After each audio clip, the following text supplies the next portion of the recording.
Hey everyone, Michael Anthony here. Van Halen, Chickenfoot, Sammy in the Circle. But anyway, you're listening to the only podcast that is dedicated to breaking down the entire Van Halen catalog one track at a time. And the podcast will rock.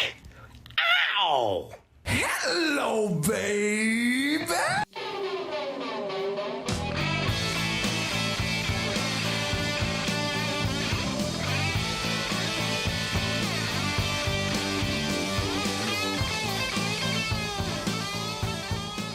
Hey, welcome back, all you rockers, rockettes, and everything in between, for joining us for a new edition of And the Podcast Will Rock. Welcome back. Lovely to have you. If it's your first time joining us on this podcast, well, hello. And what we do here is we dive into the catalog and discography of one of the greatest rock and roll bands of all time, Van Halen. And we do it one track at a time. I am your co-host, Mark Kamier. With me, as always, Corey Morissette. Corey, is it beginning to get a little chilly up there? Chilly. It was 34 degrees Celsius today, which is definitely not chilly. It's nowhere near the heat wave they're getting in the southern states right now. Like, I can't even imagine. Are you over 100 degrees yet there, Mark? Yeah, but then we've been getting a lot of rain, and that's sort of been the saving grace because it makes that humidity go away. That's the problem where I'm at. It's not so much the straight up heat, it's the humidity. When you have 100-degree weather on top of humidity that swelters and it feels like it's 110 plus. That's Fahrenheit, mind you. That's when things get tricky. That's when things get miserable. But luckily, we've had a lot of rain to accompany it, so the humidity has not been bad. However, when it's hot, it's hot. Yeah, I just looked it up. 34 Celsius is 93 Fahrenheit. So that's still hot. That's still pretty hot. So, well, there you go. No blizzard in your immediate future. No, I'm not complaining at all. Please, weather gods, I'm not complaining. I'm happy with 34. That's all good. He's happy with it, so leave him be. Leave the entire province of Saskatchewan alone, weather wizard. Anywho, but that's not why they tune in. Corey, they don't tune in for the weather reports. Even though we do give them weather reports, they tune in for the Van Halen talk. And it's just you and I tonight, man. No guests. Everybody was, I guess I'll just assume everyone's busy. Everyone's taking time. And Corey and I, the show must go on. So you get just the solo of the pair of us, if that's indeed solo at all. But hello to our lurkers in the chat. If you are on our Patreon, that's right, we have a Patreon. I've mentioned it several times, and I'm going to keep mentioning it. You can be a lurker, which means you can actually watch the recording process. So all the things you guys are listening to once the podcast goes out, you're not privy to the mess ups, the over ad libs, or just sometimes we fuck up. Let me just say, sometimes we fuck up. And if you want to be privy to those fuck ups, join the Patreon, and you can be a lurker in the chats. Like we've got a few people in there. So welcome to you lurkers. And for those of you not a lurker, join the Patreon. Be a lurker. We don't mind. No, we'd miss you when you're not here. We currently have Kevin, Tom, and Josh, I believe, in the chat, helping us celebrate episode 91 of the old show here tonight. We're not going to have Scott Manifesto Monroe, though. He's off enjoying a concert tonight. He's watching Extreme and Living Color. So I'm a little bit jealous. No apologies to Gary necessary. He's going to go get a good eye full of Extreme and Living Color. That's what a twofer. Corey, I'm just going to address something that has been on my mind for a whole week, and that's because it's been brought to my attention several times. Last week, we went over the song As Is from the album A Different Kind of Truth. And I know it's from A Different Kind of Truth. As I was making the social media posts, it was all there. However, apparently, and I haven't gone back to listen to the episode, but apparently I kept saying this album was coming from, or the song came from the album Women and Children First. That's obviously a mistake on my part, but I apparently did it so many times that a lot of people had to bring it up. So to you, the listener, who I'm sure if you manage to survive beating your own head against the wall listening to my fuck ups, I apologize to you. It's never my intention to cause any sort of brain injury, self-inflicted or otherwise. It's never my intention. So stop beating your head against the wall. If you're listening to that episode, or if you had listened to it, don't do that. I acknowledge my mistake. So I just wanted to bring that to everyone's attention, because look, I'm not an expert. I'm not a rock historian. I am not even a podcasting professional, whatever the hell that means. I'm just simply a dude talking into a microphone, and sometimes the microphone picks up my fuck ups. So there you go. And Corey's not perfect either. So Corey's usually pretty good about being the extraordinary producer he is, but even sometimes little things slip through the cracks. So don't be mad at Corey, be mad at me for having the fuck ups in general. Okay, so to all of you who are so bothered by that, I apologize. Obviously, the track as is comes from a different kind of truth. Are we good? Everybody good? It's all good. No, I'm not an you're not an expert. Everybody drink. Everybody drink. I'm not an expert. There you go. Maybe that explains why I kept fucking up the album title. Just a dude talking to a microphone, asking you to love me. Yes, essentially. Isn't that why we do this? To spread the love of the thing we're talking about, and then also to receive that love as well, because we're empty. We're empty people. We podcasters. Except for Corey, because Corey is just the devourer of podcasting worlds, and you're all going to be part of the CMPU before long. I'm the Unicron of the podcasting universe. I just watched Transformers, so that's why I knew that reference. That's right. Yep, that's why I knew that reference. But I got to apologize to you, because normally I try and catch that stuff. But a little peek behind the curtain. If I don't notice it when we're recording it and I'm going to edit the next day, I kind of just shuttle through really fast and just take out like any big pauses or any fuck ups I remember the night before. But I didn't recall you calling As Is from Women and Children first, so I just kind of let it be, and I let it slide. And I'm sorry for that. I'll do much better to catch that when we cover tonight's song, Pound Cake, from the album Van Halen 2. Woohoo! From Van Halen 2, classic Sammy Hagar from Van Halen 2. It wasn't good enough the first time. They made it better the second time. That's right. Oh, wait. Sammy's not in Van Halen 2. Oh, whoop, my bad. We're not experts, you guys. Drink again. Drink? Oh, boy. Here we go. I'm going to get drunk tonight. This is great. Oh, there you go. Tom says, I'd make the Sally Field... Tom goes, I'd make the Sally Field You Love Me reference, but I'm not sure anyone's going to get it. I'm old. I totally get it. I get it. I love that Tom wrote you loke me instead of love, but we understood what you meant. So, well, and just like Kevin Brown put just a dude talking into a microphone. So see, even the amazing Kevin Brown is prone to the odd mistake too. See, you see that, you guys? Just it happens. Don't you want more real, authentic, raw podcasting rather than overly produced? See, we're not about that. If you want overly produced, go listen to a true crime podcast or some bullshit like that. I don't know. You come here for Van Halen talk by non-experts who just like listening to music and talking about it. So there you go. Kevin says it's like going English to, yeah, it's an English thing. thing. But it's like going to see a band and watching them mime to tracks, like Cardi B lip syncing an entire concert and then throwing a microphone at somebody. Like you want your rock and roll to be a little imperfect, don't you?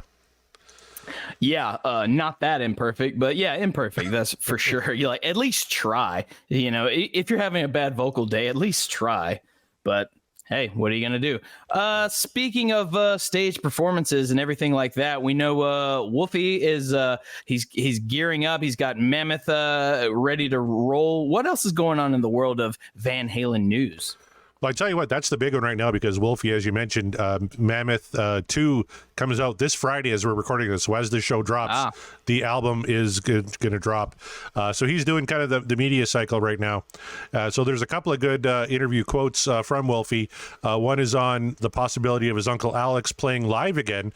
The interviewer in that question saw the Instagram post we all saw with Alex and his drum kit saying, does Alex still play? And if so, can anyone expect anything? And Wolfgang's like, I think it's a lot like him. He doesn't really want to play Van Halen stuff without his dad. And I imagine it's the same for Alex. Doesn't really want to play Van Halen stuff without Eddie, which is completely understandable.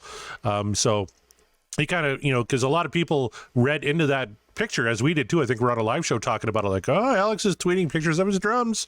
Something going to happen? And like, no, maybe he just really likes his kit, and there's nothing wrong with that. So wouldn't hold your breath on that one. And also, they asked him about, performing Van Halen songs at the Taylor Hawkins tribute, and he talked about why he picked those two songs, how he thought his dad would have been pretty proud of that. And then the question kind of came around to, okay, there's a whole vault of unreleased Van Halen material. When are you and Al going to kind of get down and check that out? And he said, you know what, it was in the vault for a reason. He kind of gave the impression that Eddie released everything he wanted released.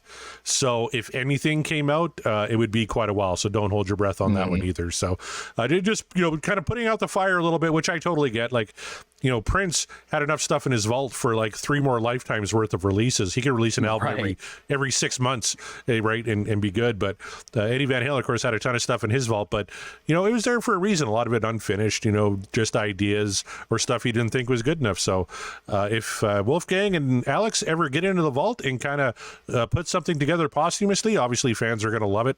We're all going to eat it up. But if it doesn't happen, you gotta respect that fact too. And if Alex never plays Van Halen stuff live again, dude, I totally get it. I don't know if I would want to either if my brother was a virtuoso on the guitar. Not to mention, it's just at this point, what does Alex have left to prove? Nothing at all. He's literally Alex Van Halen, the other half of the band Van Halen. Make no mistake about it, you guys. We've probably talked about it before, but it bears repeating. Just because they had various lineup changes throughout the years, and you can say that, well, definitive Van Halen is this era, or you say like, well, actually more like this era. No, definitive Van Halen is simply the Van Halen brothers. That's definitive Van Halen. It always has been, and it always will be. And that's no shade to any of the past members. It's no shade to Wolfie himself. It's just Van Halen was literally started and should be finished by the Van Halen brothers themselves. And since Eddie is no longer with us, sadly, it's all left to Alex. And if Alex doesn't want to do that anymore because the other half is gone, he's earned that right. He's got nothing to prove. We all know we're doing this podcast because of it. Okay. Like the legacy is cemented in, rock and roll stone and metal and whatever you want to call it. It's engraved. So I say if that's the way Alex wants to do it, and he just doesn't feel like playing another Van Halen song ever again for the remainder of his years, he has earned that right. Let's respect it. So there you have it. Yep. Now, just one more thing on the Van Halen news desk, and that's a link to Wolfie's new video, a song called "I'm All Right," which I don't know if you heard it, Mark, but it's pretty pretty It's maybe my new favorite track from that record. It's great. Video is cool, and his mom Valerie Bertinelli makes an appearance in it as well. So, that's cool. Yep. Well, good stuff. So everyone be on the lookout for that for upcoming Mammoth. It is well on its way. We've been kind of semi-tracking it, documenting his progress with it. And I'm excited. I'm kind of waiting for all of it to drop before I really dive into it, but I'm excited. And there you go. If there's no other real Van Halen news, what do you say we move on over to the polls from last week? Poll. It was an interesting one, I tell you. It was interesting. I might have made a guess on how the results were going to go last week, but I can't remember what it was. But I'm pretty sure it wasn't going to be what I thought. So as mentioned before, the song As Is from A Different Kind of Truth. We went over that last week, and a kind of a whopping 89% What Dreams Are Made Of versus an 11% The Dream Is Over. I'm not surprised. I knew that As Is would probably get the majority thumbs up.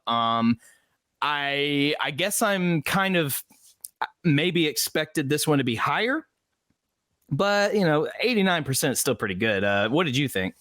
Well, at 89% is the highest ranking on that album from our fans. Okay. Well, there you go. Yep. Eclipsing Stay Frosty, which was the leader for the longest time at 82.5%. Only 3 songs from this album currently 80% or higher. She's the Woman, Stay Frosty, and As Is. So I'm not really shocked, because a lot of people, when they're talking about A Different Kind of Truth, they mention As Is as being their favorite track, and it's probably my favorite track on that record too. And it did very, very well in the poll.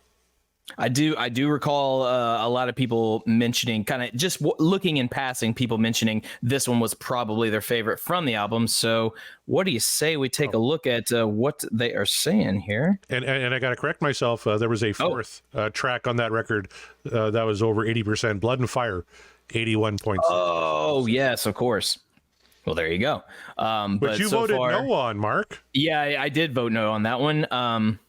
I can't even remember how that one goes and why I voted no. I'll have to go back and revisit that little ditty of an episode. I might change my mind, but as it stands right now, nah. But let's see. Going to the Twitter feed on the poll, I'm going to read out some tweets from our patrons, because if you want your tweet guaranteed read on the show, join that Patreon that I mentioned earlier. We've got a tier for you. I guarantee it. And if we don't, we'll make it. Let us know what we can do.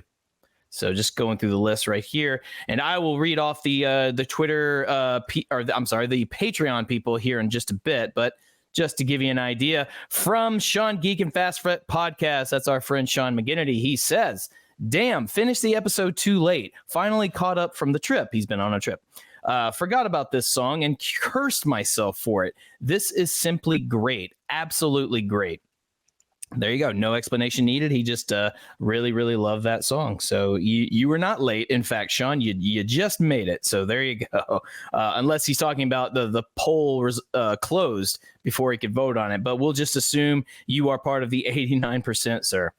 All right, moving on. Our buddy Ryan Powell says, "A shape-shifting barn burner that shouldn't work, with no fewer than 4 abrupt style changes, yet it somehow becomes greater than the sum of its parts. Heavy, plotting start with great toms, an up-tempo swing rocker, a bluesy ZZ Top-esque interlude, killer solo, as is, has it all." I don't disagree with that sentiment whatsoever. That's very, very well put. I guess I never noticed the 4 abrupt style changes. I do remember that it does change dramatically, but like 4 times. I don't know. Yeah, I'm going to have to revisit that as well. But good catch on you there, Ryan. Our buddy Kevin Brown, who's one of our lurkers right now, he says, "Thunderously heavy intro dripping in Ed sauce. Bluesy as hell. Gotta say that the lyrics definitely work for me in a big way. Throwaway, sure, but they're rhythmically spot on. It's a real shame that Dave's voice was gone by this point. It sounds soupy to me," he says, soupy. He goes on to say, "Maybe it's an artifact of auto-tune, but the little spoken interstitials are great." I think that's how you say that word. You're using big words, Kevin. I can't read them. But he says, "I still find this really bass forward to the point that the riff is slightly buried. Killer straight ahead tapping solo, then that great breakdown into the clean tone boogie turnaround. Mix aside, this is grade A Van Halen. Hashtag what dreams are made of." So he kind of had a little mini festo of his own. If you care to elaborate more on that, Kevin, please feel free in the chat, because, we want to get to the bottom of your description of soupy. Tom Armbruster says, "Clam chowder?" So that would be soupy. Yeah. So explain yourself there, Kevin, in the chat. Scott Monroe says, "If this song were an X-Men character, it would be Mystique, because it morphs 4 or 5 different times into unique musical skins, all of which are badass in their own way. I agree with all of your observations, but also want to plug Wolf's subtle backing shouts on the sort of chorus." He does do, that is a good point. Wolfgang's background vocals he's got going on. But Scott goes on to say, "I also get Power Ranger vibes from the solo, Mark, so you're not alone there. I did mention that. The outro fade is otherworldly and beautiful. A perfect segue into the Alien on Acid intro of Honey Baby Sweetie Doll. Hashtag what dreams are made of." Oh, God, I completely forgot about that one. But you're not wrong. You're absolutely not wrong. So thank you, Scott, for that. And thank you for agreeing with me. And I was a little worried where you were going with that analogy, because Mystique is not my favorite X-Men character. As a matter of fact, the movies have ensured that I hope to never see her in another piece of X-Men media ever again. I'm so sick of Mystique. But in regards to your analogy, you're right. It works. So thank you for that. All right, moving on. Rava Flav says, "I like it." And that's it. That's all he says. That's all you need to say. Hey, right on, Blave. I feel like he wanted to say more and just decided, nah. He's like, I like it, and that's all. That's it. There's nothing more needs to be said. So right on, Rava Flav. I like that tweet. Our buddy Tarm Armbruster says, Dave, shut up. I want to hear the music. Hashtag what you know. Love that one. Yeah. Pretty sure he is making fun of me on that one. So, but I appreciate it. What is Kevin saying? I can't think of another word. Soupy as in kind of thick and sludgy rather than clear and clean. Not sure if that makes any more sense. You should have just said thick and slushy or sludgy, not slushy. So that's different. But no, I got you. I got you now. That's cool. Thank you for clarifying that, Kevin. You're good people. Greg Zito says the band is cooking on this track. So I assume that's a good thing for him. Or I assume he's part of the 89%. But thank you, Greg. Jeff Brewer says, great song. Lyrics are a little goofy, but clever. Common with Dave. I think Ed should have been a little louder in the mix, but who am I to complain? It doesn't have my favorite solo, but this is the best all-around song on the album. My opinion, of course. Parentheses, but I'm right. He's a humble man, Jeff Brewer, but no, but I like your analysis, man. So yeah, much appreciated. Yep. And I think that does it for the patrons on Twitter. So there you go. That's right. I saw one tweet on here that I wanted to call up because Sure. so the lovely lady Janice has been following us for quite a while, and she came out with comments on every poll, and she wrote, "Love it. You need to do something more. I love the podcast." And if she's listening, I just wonder, what more do we need to do? What's that thing? I'm willing to go that extra mile for Janice. I'm just not sure what it is. Let us know, Janice. We need to know what we need to do more of, Janice. So let us know. The work is never done. That's right. But we try so hard. But unless she's talking about what I had just talked about being, we're not a polished up produced podcast. We fly from the hip. We do it raw. And Corey does the magic of editing for sure, but sometimes he's not gonna overcorrect where there needs correcting because that's just not authentic. So if that's what you're looking for, Janice, if you're looking for overcorrection and overly produced, we might not be the show for you. However, if you just enjoy two schlubs, an occasional extra schlubs talking about Van Halen, then hey, we're going to keep on doing what we do best. But let us know exactly what you mean when we should do more. If you're talking about the Patreon, well, hey, become a Patreon and we'll make that happen. Is she talking about a little something more by DLR? If you are, Janice, yeah, the plan is once we burn through the last 33 Van Halen songs, is having, I didn't even know a little something more. I know a little ain't enough. Is a DLR song. I didn't know he had a song called A Little Something More. But if he does, it'll be on the solo wheel, which we're going to be covering in 34 weeks or so.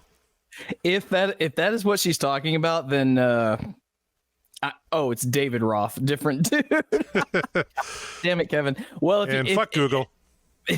Even so, Janice, if you're talking about a specific song title, then let us know so that we can course correct after that little rant I just went on. But it's what we do. By the way, speaking of schlubs, if you're hearing little bings in the background on my feed, it's because I'm getting constant messages from one John Mariano, who is currently enjoying the Loverboy Foreigner concert in New York tonight. So he sent me a little snippet of the unofficial Canadian national anthem, Turn Me Loose by Loverboy. And he just messaged me again, over 12 minutes of Jukebox Hero. So Foreigner's on the stage now, and John's having the time of his life. So good on you, John. First of all, that's the Canadian national anthem? Turn Me Loose. Well, Working for the Weekend, I think, is probably the unofficial Canadian national anthem. But Turn Me Loose would be a close second, yeah. Huh. Here I always thought it was Sunglasses at Night by Corey Hart. But, Oh, that's a good one, too. Yeah. We got a lot of good music up here. We should do a podcast on Canadian music. I've only got 4 podcasts. What do you say you want to start one just on Canadian tunes? Well, as the non-Canadian who keeps getting drawn into Canadian chat, it seems on brand. Also, how does he send you 14 minutes of Jukebox Hero? How does that happen? 14 minutes? it's a long version of Jukebox Hero, right? Like that's not even their it's not even their most popular song. No, but like 14 minutes of it. What? Did they? And also, sorry, slight tangent because of Foreigner. Who is singing for Foreigner right now? Oh, it's a God. I'm gonna forget his name. I'm gonna look it up so I don't get it wrong and people call me out. Yeah. Because we know it's not the. Unfortunately, Kelly Hansen. Kelly Hansen. I knew that. Oh, okay. Yeah, Kevin Brown. That's the worst damn song. Sunglasses at Night. You're gonna walk into something, dumbass. There you go. Yeah, it's not a smart thing. We don't recommend you walk around with your sunglasses at night. But look, don't mess around with a guy in shades. You know, things can go bad. That's all I'm saying. Very bad. Yes. But yes, Kelly Hansen is a great singer, and he's singing with Foreigner right now. Fair enough. Cool. That was a legit question. I didn't know because I did not realize Foreigner was even going to go back on tour because, reasons. Oh, it's their farewell tour that I put in quotes because they could go out in 2 years again. Who knows? But Josh correctly points out 14 minutes no longer feels like the first time, which is a better song than Jukebox Hero. I feel like 14 minutes, you're no longer a jukebox hero. You are the jukebox.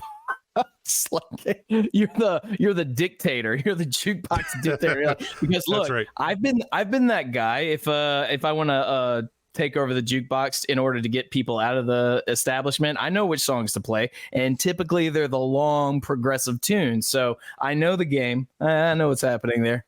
Fair enough. The ultimate one to play is "Supper's Ready" by Genesis because that song is legitimately 94 minutes long.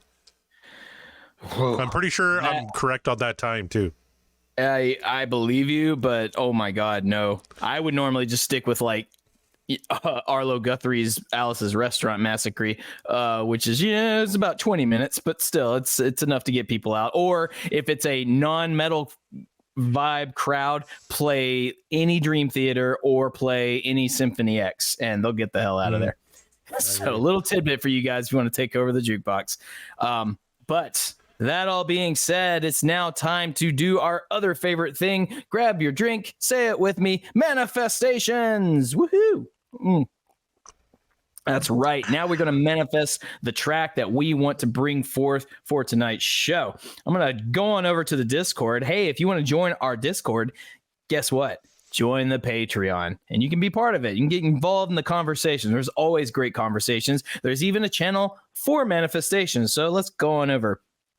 As mentioned, Scott Monroe, he's singing Extreme tonight, but he didn't want to leave us without a particular manifestation. He is going to manifest One I Want, which is, he said he wanted to manifest some Gary, so I'm assuming that's the track from Van Halen 3. Yes, it is. Yeah. And I believe, and please correct me if I'm wrong, is that the one we're missing, or is it one of two that we have yet to do? One of two. The other one is Josephina. That's right. Okay, so Scott, I'm gonna spin it in a positive light. Scott wants to help us end that album once and for all, so that we don't have to talk about it anymore. So there you go. 1 for Van Halen 3 from Scott. Kevin Brown in the chat lurking. He said he wanted to manifest some balance. So let's get a little Aftershock. All right. That one, that's a fan favorite. A lot of you guys have been wanting Aftershock for a while, so maybe tonight's the night. Jeff Brewer says Summer Nights. That's another one. That kind of it's auspicious that one hasn't kind of come up more, considering we are in the summer season. But hey, maybe it's a little too obvious, maybe a bit on the nose. And then Tar Mumbruster says any track that finishes an album. So let's just say Scott's manifesting One I Want from Van Halen 3. And then by that logic, Tom is going to manifest Josephina, just so we can finish the album. But I do believe we still have just the one from 1984 left. So yes, there's actually two. There's two albums that have one track each. 1984, House of Pain, and Women and Children First, and The Cradle Will Rock. Of course, our namesake. So yes. That one, I just I want that one to be left alone until maybe another live show, or if we're lucky or unlucky, however you want to look at it, that should be, I think, our last show of this iteration, just because it would be poetic, I think. But It's not up to me, and it's not up to Corey. It's up to the wheel. Corey, what do you want to manifest tonight? You know what? I came in tonight with no set ideas, so I'm just kind of looking at the list here. And man, we're so close to finishing off OU812 as well, and I'd love to hear Black and Blue. I've manifested it a few times, but a little heavier Sammy tune I think would hit just nice after we've had a couple of Dave songs in a row here. Let's get some Sammy back on here and get Black and Blue from OU812. How about you, Mark? What are you in the mood for tonight? Besides Amsterdam, of course. Yeah, proxy vote, and it confirms Amsterdam is also being manifested, but that is not what I'm going to manifest. I really want to listen to. This is going to shock everyone because Corey just manifested a Sammy Hagar tune. I am going to manifest a Dave tune. I want "Light Up the Sky." That's what I want. Nice. I know we kind of got into a Van Halen 2 swing a little bit there, and I don't know. I didn't want to leave it. So yeah, I'd like to revisit Van Halen 2. I love that album. And Light Up the Sky, I think that would go over very nicely.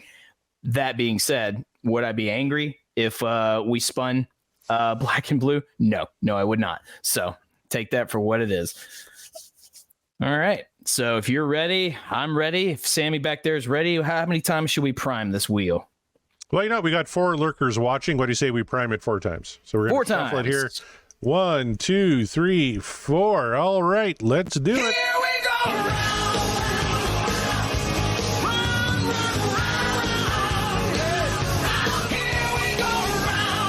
Oh my! Looks like we're gonna go back to fair warning and 1 foot out the door. Let's do it again. Sorry, I had my loop on. Didn't even realize it. It's cool. Everyone, that was just the hype. You're so hyped to do 1 foot out the door. So, and did you see? Right.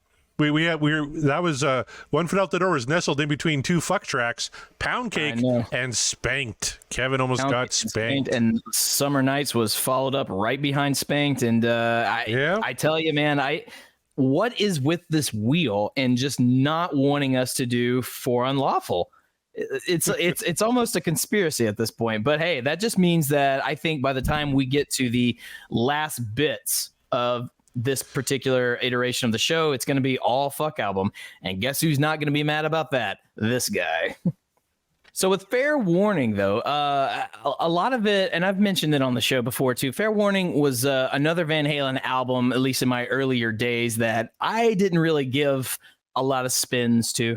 It just, I don't know for what reason. It was just, of course, you've got the obvious tracks, the hits, and you get those on radio airplay all the time. But just the album itself didn't get a lot of spins out of me. Don't know why. It's just because it just never happened. So a lot of my, for lack of a better term, education on Fair Warning has come from this show because I'm listening to these songs, and a lot of the songs I had heard before, but I gave no mind to because in my younger days, if it wasn't one of Sammy's albums or if it wasn't like early Van Halen, a la Van Halen's 1 or 2, and then the exceptional 1984, then it was just kind of like, all right, I'm not even going to bother to learn too much about it. But now that with my adult grown up brain, I like to think of things more analytical, and I like to consume as much musical content as I possibly can because I'm a fan and I want that knowledge and I want those songs in my brain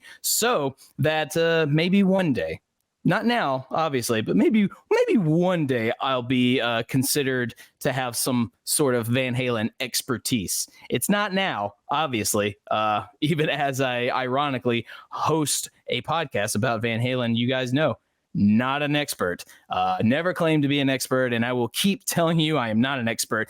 I'm simply saying the more content from music that I consume and that I have in my brain, the more I can give you an expertise opinion. You know what I'm saying? Where as it stands right now, if you threw me into a room and said, all right, you're going to podcast about the entire album of Fair Warning from top to bottom, go. It would be a very, very short conversation because, again, my education on this particular album in Van Halen's career, a lot of it comes from this show, and it's not alone, because A Different Kind of Truth, same story.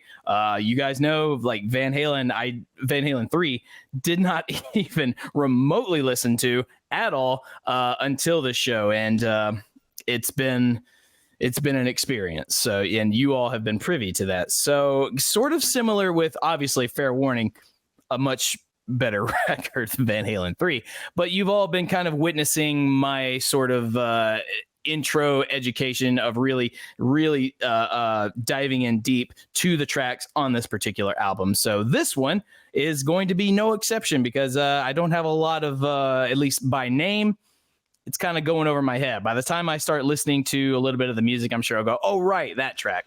But we'll see. And because this actually closes out Fair Warning, there's an instrumental in front of it called Sunday Afternoon in the Park. So as we're prone to do, we'll play that as well here tonight too. So let's start with that, shall we? Is it just Manny Patinkin singing from Broadway? Oh, Sunday man, in we the can Park only with hope. George? That would be awesome. I'm thinking no, but that would be awesome. Damn. Let's check out a little Sunday Afternoon in the Park.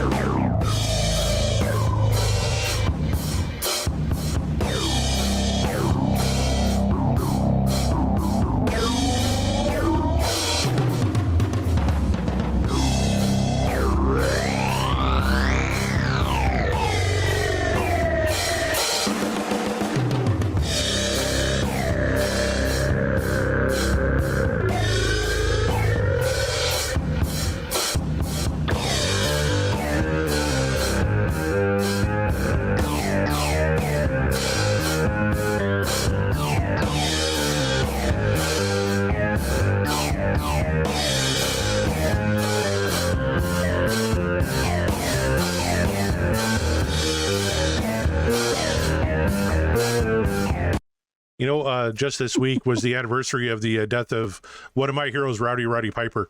And this reminds me so much of the score of They Live. I was going to say, before there was Daft Punk, there was Van Halen, because this sounds like a little like Daft Punk interlude. But yeah, no, I like your analogy better. It does sound a lot like Carpenter's score on They Live. That's amazing. Kevin Brown said it even better. It sounds like C-3PO's finishing noise. So I guess that would be his... when he gets shut down. Yeah. Yeah. Or, you know, well, finishing noise, I automatically went to the sex reference where when C-3PO's fucking Chewbacca, yeah, this is what he sounds like when he's finishing. I think you and I saw a completely different Star Wars. Maybe.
All right, then that leads us into tonight's song.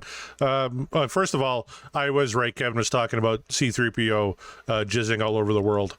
I do a podcast with him now, so I know what kind of sex addict he is, so that doesn't surprise me that that's what he was referring to. But what did you think of Sunday Afternoon in the Park? Well, not exactly the Van Halen sort of interlude instrumental track that I had imagined in my brain with that kind of title. But hey, kudos to Van Halen once again, subverting expectations. Am I right? But I actually really love that. I'm a big synthwave kind of guy. So anytime a band that I love incorporates more synth, it's okay with me. And as we know, Van Halen was or Eddie at least, was very fond of the synth keys. And I actually found the make that he used. It was a cheap Electro Harmonix micro synthesizer. I could see that. Kevin says it reeks of shit. We need one more song. Yes, it does, but at the same time, it's like, yeah, whatever. Let them do what they do. Well, and this is kind of a half song, and so is One Foot Out the Door, because you know that's very short as well. It's only 2 minutes long. I always remember this from the bass solo that Mikey did during the For Unlawful tour, because it's on the Live Right Here, Right Now. Okay. So check on over to the Van Halen news desk, because they have write-ups on some of these albums.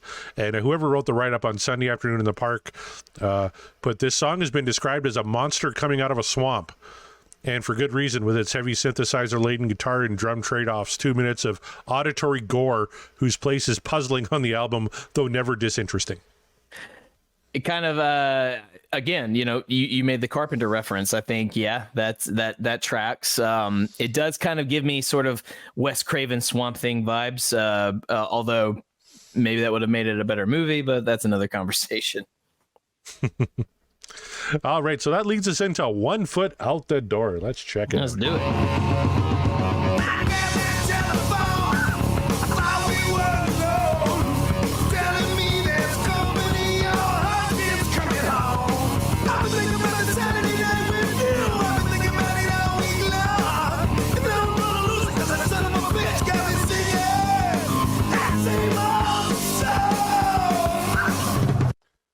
So kind of a weird segue from what we heard on the Sunday Afternoon in the Park into this much more urgent sounding track. Yeah, I'm having a hard time describing how I feel about this so far, because it sounded like they wanted to go back into the Van Halen swing that they do so well. Definitely sounds like that's what Dave's trying to do vocally. But yet if you listen, they still have that sort of that synthesized tone and riffage happening underneath it all. They're trying to play swing, and yet they still have the synthesizer happening. And I don't know if it's meshing very well to my ears at the moment. Lyrically, obviously it's a typical Dave refrain of, your husband's coming home. I've been thinking about this Saturday night with you. I've been thinking about it all week long. Now I'm going to lose it because that son of a bitch got me singing that same old song. Got one foot out the door. So he's got to fucking head out because the husband's coming home. There was a story that Ted Templeman kind of suggested one foot out the door because that was the pace that Van Halen used to record. Like they had one foot out the door and they got to hurry up, right? So kind of interesting Ted Templeman's suggestion versus what Dave thought. True. And I guess if you listen to the way this song so far is structured, there's some merit to that. Certainly sounds like they kind of throwing this thing together and it's like, all right, well, we're like, let's get this over with so we can get the fuck out. Oh, and Tom says, read in an interview that Eddie said it was rushed because they were always on the move, being locked in the tour album cycle. Yeah, and that's, especially in the 70s and 80s, that was a big, big thing. I think we alluded to it before, where bands literally had no time off. You went from recording the album, getting right on the road, playing for like a year and a half, 2 years, and then coming back in the studio doing another album. So this would have been, album 4 for Van Halen in that cycle. So getting pretty tired, I think, at this point. So I could certainly see Eddie's idea for one foot out the door as well. And it makes you wonder, like, how long can the creativity still remain? So maybe that's why, in these later albums, or at least post the first two, why the steam was sort of kind of let out, and you don't get as many bangers as you got from Van Halen's 1 and 2 and things like that, because they're tired. They're doing the best they can with what they got. All right, let's keep it going. Got one foot out the door, time to hit the road. Ain't no match for your mean old man, I think it's time to roll. Got one foot out the door, got one foot out the door. Keep them on the run, don't you let it go down. Put it back to the floor, put the pedal to the metal and you beat it out of town. Come coming back for more.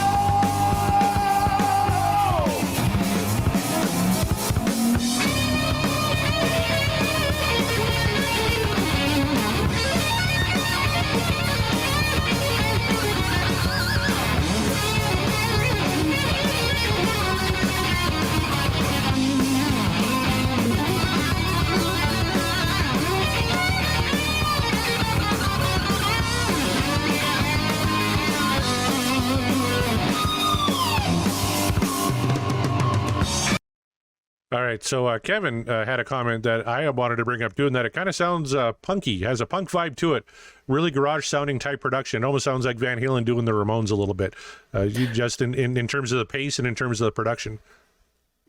Definitely in vocal quality for sure. Like it sounds like Dave is singing into a cheaper microphone. Or there's a specific microphone that I'm thinking of, but I can't remember the exact name of it. But not too dissimilar to what probably bands like the Ramones used in the studio. So yeah, I think there's some merit to that. Oh, 100%. And then Tom asks, you got to wonder if they had more time between albums, what they could have been doing. And it does it's a make very one good point. wonder. Yeah, the answer would be like 1984 because they actually had time off in between because Diver Down came out in 82 and 84 came out in 84, obviously. So, and Eddie really wanted that break between Fair Warning and Diver Down and didn't get it because Pretty Woman became a hit. So, you got a little more polished album in 1984. And I don't know, this almost feels like a little bit of a filler track. I don't know if there is a filler track on 1984. No, I would agree with that. Yeah, this one definitely feels just both of them, both the instrumental and then the leading into the song, which again, that sort of synth is following, and I'm not sure it's clashing in a cohesive manner for me. But they definitely both feel like what Kevin said, like, oh shit, we need one more song on the album. Like, okay, I'll do an intro for this. And this song is whatever. So what can we be done now? Can we leave now? Yeah.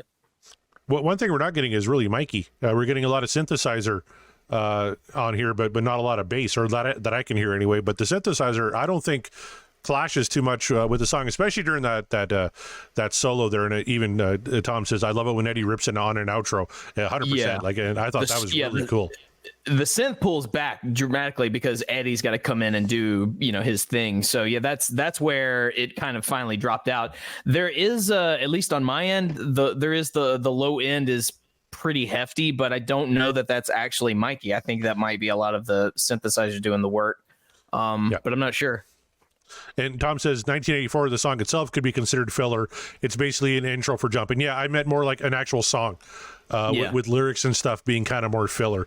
All the instrumentals are kind of filler with the exception of like Spanish Fly and Eruption. But I meant like it's an actual track. 1 Foot Out the Door almost feels a little bit like filler. So far, yes, it does. All right, let's keep her going.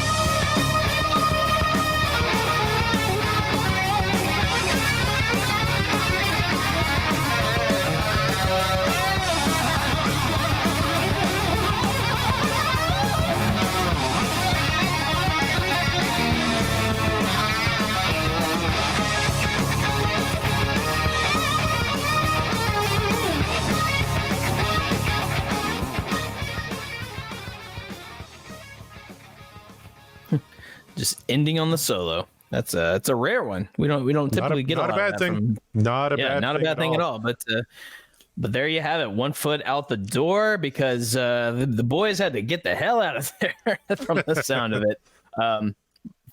That was followed by the instrumental track. What was the name of that again? Sunday Afternoon in the Park. There you go. Again, not with George. So no Mandy Patinkin on this track. So. Kevin says it's just really an unfinished idea. It does sort of give that vibe to it, but nevertheless, he says not bad, just not really complete. Well, that may be the case, but what I want to know is how did Corey feel about this track? These two tracks really combined into one. Corey, I'm going to ask you. Did you feel that Sunday Afternoon in the Park / 1 Foot Out the Door was what Dreams Are Made Of from Fair Warning, or was the afternoon cloudy, rainy, and just overall shitty, and that dream is just over?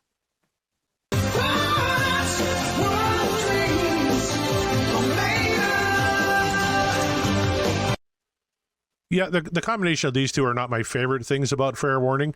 I do love the movie They Live, and I love that it kind of reminded me of They Live and Roddy Piper. That was really great. But stylistically, they don't really match. You know what? Had I not been doing this fucking Genesis show with Kevin Brown, I don't know if I would have upvoted this, because we just did an album where Genesis did a suite of songs, and none of them lyrically make any sense together. So you would think a suite would have some sort of connecting thread, and it really doesn't at all. But musically, it kind of does. Here, musically, it's a little off, right? You kind of got this almost like horror movie kind of intro, right? Where you're expecting like Jason Voorhees to come out of the swamp and hack your head off. And then you go into a song about Dave being with a woman who's married and her husband's coming home. So, stylistically, they don't really fit, but musically, maybe a little bit more, they're a little more cohesive than I kind of gave it credit for initially. Lyrically, it's fine. Eddie really saves it on the outro solo. That's was the determining factor for me, and I really dug the drums and the synth underneath his solo. Like, I love that they kept the synthesizer going. It had a cool sound to it, and Eddie laid a ripping solo on top. That's really what kind of clinched it for me and gave me an upvote on both Sunday Afternoon in the Park and One Foot Out the Door. But Mark Kamier, I don't know. You had a little bit of a head bob going, but I couldn't really tell if you were digging it or not. Your comments were kind of 1 foot on one side, 1 foot on the other side. So the question becomes, do you think this is what dreams are made of, or is the dream over? He's asking if I'm straddling my decision on the on the track, and the answer is yeah, but.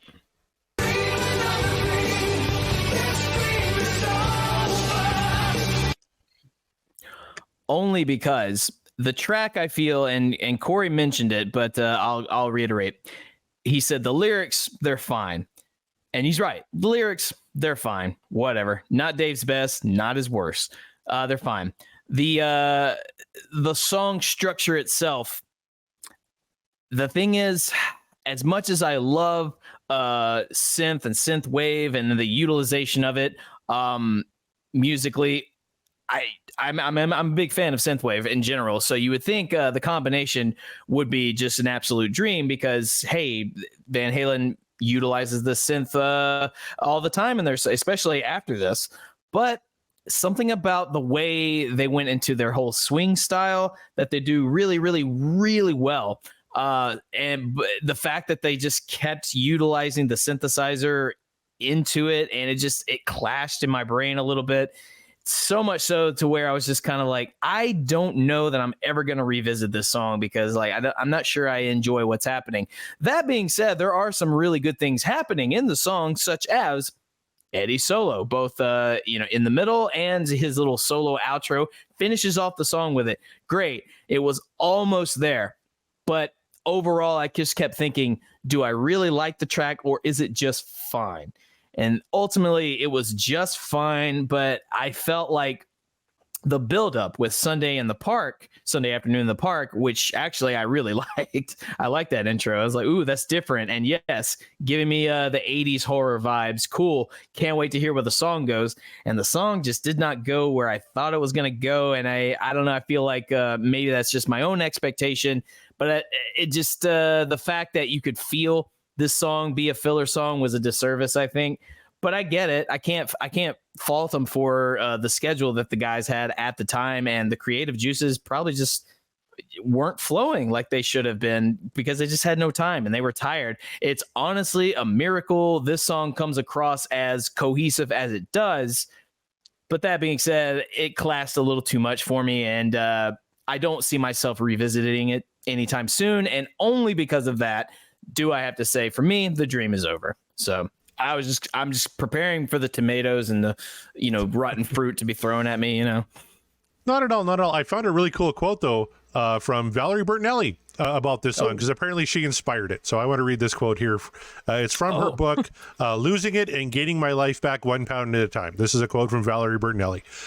We only had a small window in which to schedule our wedding. After One Day at a Time, I went straight into the TV movie The Princess and the Cabbie, which was shot in San Francisco. Then starting in May, Ed was to tour for the rest of 1981. The stress of planning the wedding got to both of us. I remember Ed snapping, "God, can't you just leave me alone?" I don't blame him. Ed told me that I inspired the song Sunday Afternoon in the Park, a heavy grinding instrumental.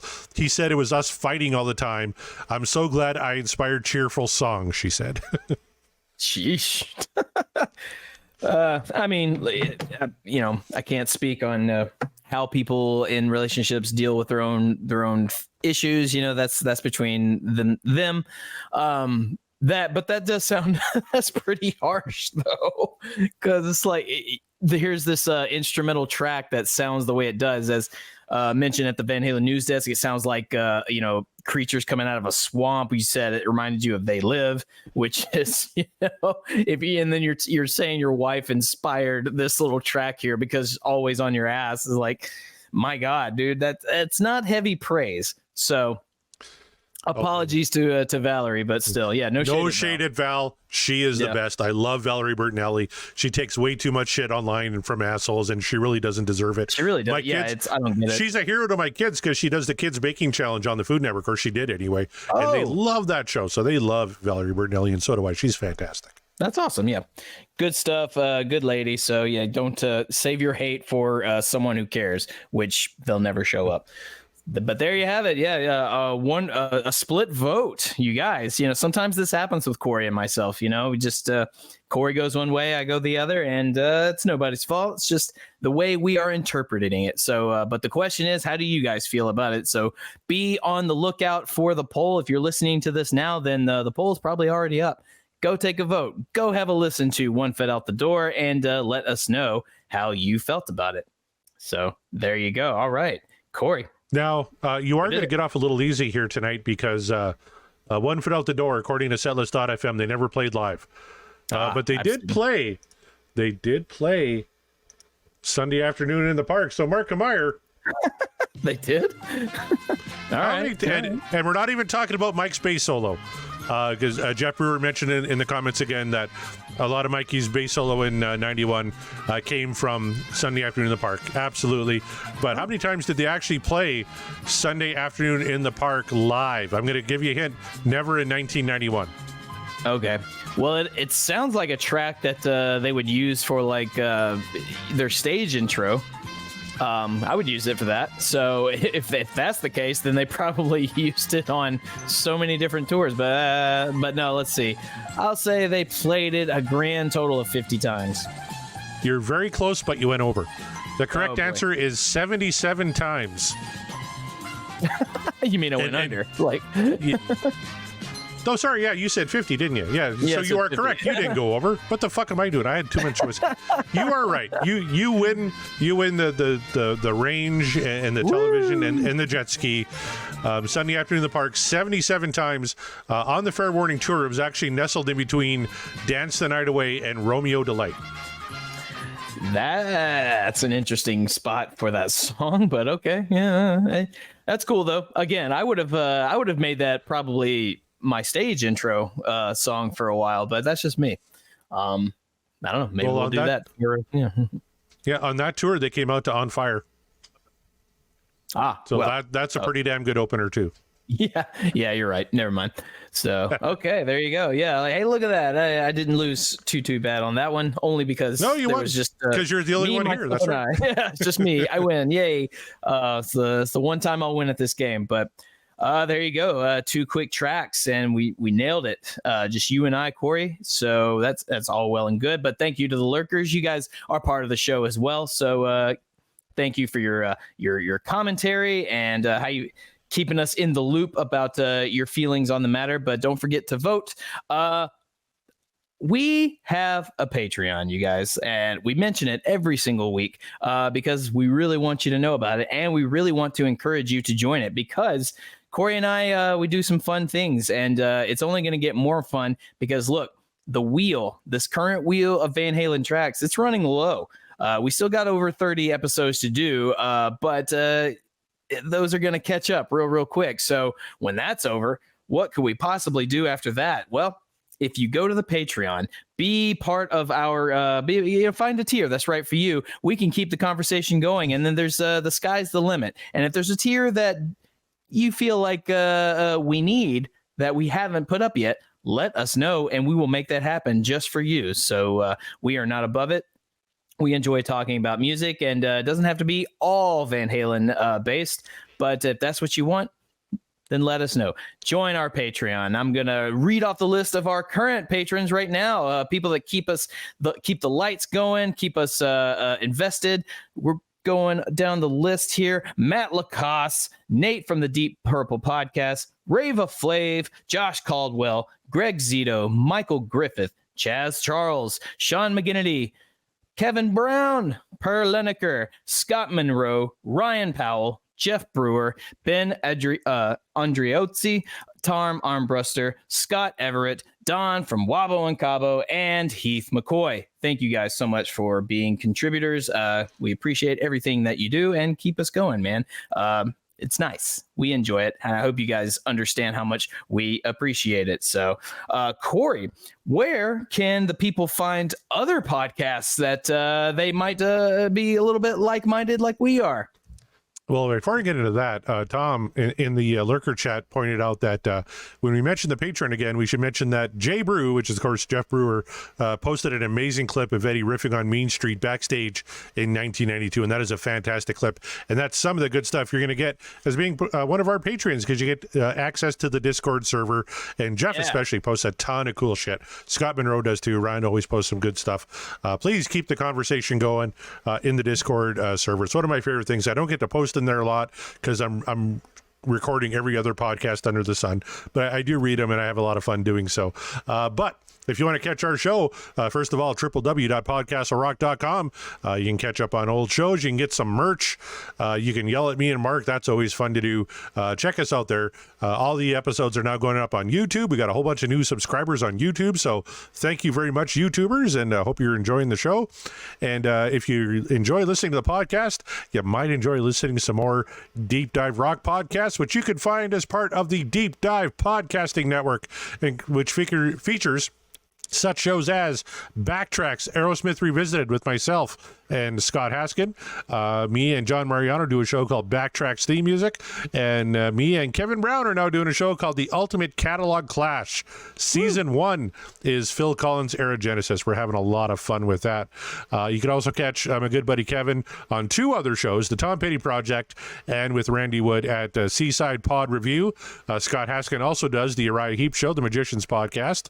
You can also check Nate and John at The Deep Purple Podcast, The Simple Man at Skinnerd Reconsidered, Terry T-Bone Mathley at T-Bone's Prime Cuts on the Other Side, Rye at Sabbath Bloody Podcast, Joe, Paul, and David at In the Lap of the Pods, Andy and Matt at Hawk Binge, Eric and Jonathan at Maiden A to Z, Daniel and Josh at Diary of the Madmen, the Ultimate Aussie Podcast, Ben and Sam at Universally Speaking, the Red Hot Chili Peppers Podcast, George and Hattie at the Judas Priest Cast, of course, that's a Weird Al podcast, Clay and Rye at North by South Podcast, Greg and Jonathan at So Far, So Pod, So What, Quinn at In Volume for All, Savnik, Steve, and Mark at the Rock Roulette Podcast, Chaz and Greg at Regarding Lulu, and please check out all of our good friends at our other favorite podcast, including the Sean Geek and Fast Fret podcast. Sean is back from his big trip. They're producing new content there. Go check them out. You're All Doomed, a Friday the 13th podcast. Of course, the DLR cast, the Bogus Oda Show, Pod of Thunder, the recognized symbol of excellence in rock and roll podcasting, Booked on Rock with the legendary Eric Senich, Dissect That Film, and Three's Company 2, a rewatch podcast. Nicely done. Thank you, sir. Yeah, and you can obviously follow us on Facebook and Twitter. I'm running that, or at least I'm trying to. So if it's very quiet on our channel other than the posts, just be patient. I'm sure I'll get on there and cause a ruckus. But until then, if you want to just yell at me directly, at Mark the Bat on Twitter and Instagram. For those of you, as a shameless self-plug, for those of you in the Huntsville, Alabama area, please join us over at Shag Nasty's Grubbery and Poorhouse over in Huntsville. We will be bringing you Rose of Sharon, a tribute to Killswitch Engage. That's right, my band, the Killswitch tribute band that I'm in. We're finally hitting the road, well, kind of, because it's only about an hour and a half away from me, so it's a very short road trip. But for you, it might be a long road trip. Either way, we're playing a very, very, very long, full set. So I'm going to need some support from you guys. So if you happen to be in the area or you have the means to get to that area, come on down to Shag Nasty's, Huntsville, Alabama. It's not just us. We're bringing our buddies Vulgar Display of Nashville, a tribute to Pantera with us as well. So you get a little twofer, little Killswitch, little Pantera, all your metal needs. It's still summer, so let's act like it. Come on down. August 5th, this Saturday, Huntsville, Alabama, Shag Nasty's. We'll be there, so don't leave me hanging. And that's it. That's the show, you guys. Thank you so much once again to the lurkers. And we always love having you guys around, keeping the conversation going. Even as Corey and I are talking and bullshitting our own way, you guys are still right there in the shit. And we love it. So if you guys want to join the lurkers, again, join the Patreon and you can have easy access. You got a Discord. Keep the conversation lively. Corey and I aren't done yet. He can't devour this podcast world just yet like Galactus feeding on planets, but soon he will. But before that time, we've got to get through 30 more songs. So stay with us, you guys. We are, and the podcast will rock, and we will rock you later.